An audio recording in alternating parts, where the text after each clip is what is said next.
Triple H.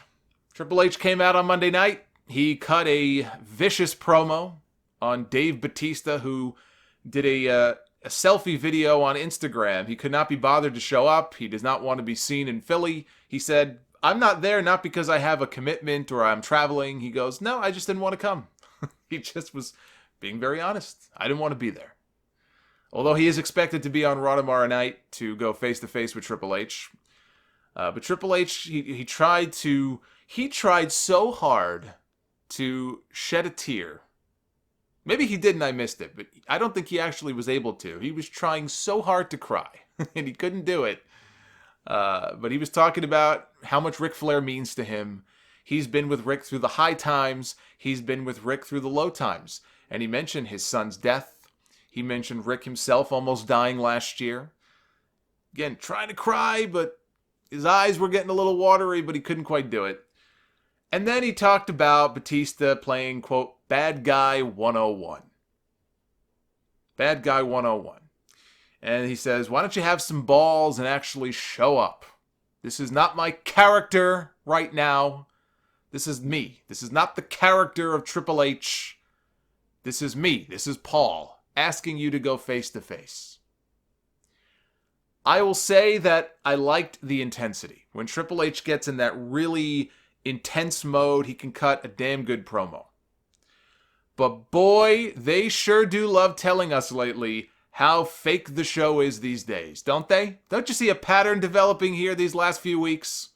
First, we got Ronda Rousey on Twitter talking about how fake Becky's armbar is and how I don't care what the script says. I'm not going to go by the script. I'm going to beat you up for real.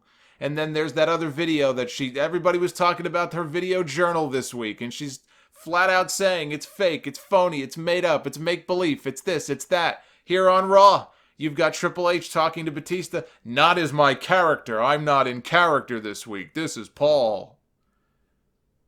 Then later in the show, they actually scripted a line for one of the two dingbats from SNL, the Weekend Update guys, Colin Jost, where he asks Braun Strowman in the hallway, backstage, is this stuff even real?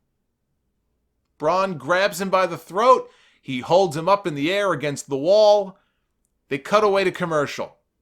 3 minutes of commercials. They come back from commercial.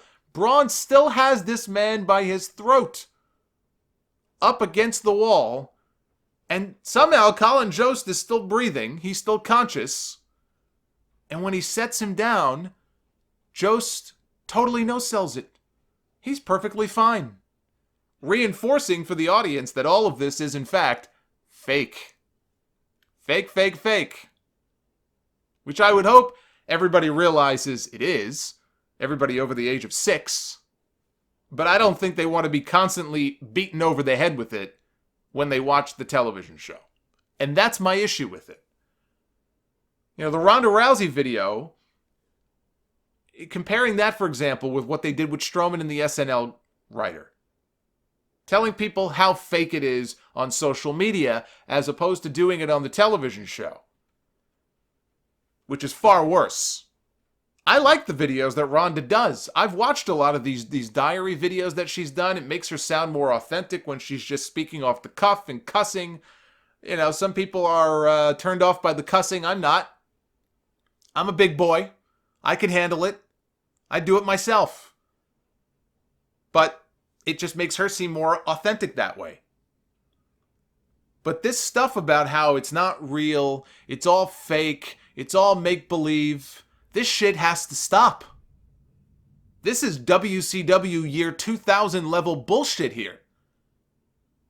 The problem with Ronda, one of the problems with Ronda harping on how I'm real and everybody else is fake. Everybody else is playing a part on TV. The problem is that Ronda Rousey is in what? 1 segment every week on television? Maybe 2? What about those other 16 segments that they have to fill every Monday night? Those are the fake ones, right? I just want to clarify here. So those are the fake ones, but the one with her is real. Okay, I think I get it now. I think I understand it. So I'm not going to pay attention to these other 16. which are mostly boring and dull to begin with, but they're fake. So why even bother to care and pay attention to them? You heard the Sean Waltman clip I played at the top of the show from his podcast. He was going in hard on the Strowman Colin Jost segment. He hated it, he did not like it, and he had every right to. You don't do shit like that on TV. That is worse than anything Ronda Rousey has done. Ronda said that on her vlog. But they actually scripted that themselves and thought, this would be a good idea to put this on our television show. Somebody thought that it was a good idea. Vince McMahon thought that it was a good idea to do that segment with Strowman. But the Rousey stuff is awful too.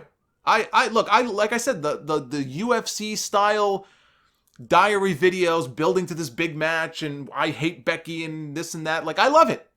I love her just being herself. She can do all of that without building a storyline around everything being fake, because when she loses to the fake wrestler, that doesn't make Becky seem more tough. It makes Ronda look bad for having lost to a fake wrestler. You know, when Brock Lesnar first came back to the company all those years ago, Paul Heyman went on television and talked about how Brock had brought legitimacy to WWE. And people, I think, kind of knew what he meant by that. He was saying Brock brought success from the fight world to WWE, but he was also saying, wink wink, Brock is real and everybody else is a fraud. Everybody else is playing a part. Brock is the real deal. He is the genuine article. But Brock Lesnar never filmed a selfie video calling the rest of the roster fake. In fact, there was a time when Brock Lesnar was almost like a locker room leader in a way, and if somebody had used that word around him or on television, he would have beaten the fuck out of them.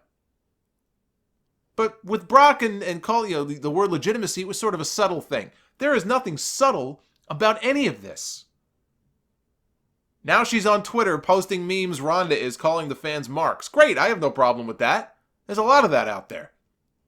But between this and the SNL stuff and Triple H talking about characters, and I don't know if Waltman called him out on that. I didn't hear that clip. But all of these things, this is just stupid. And it needs to stop.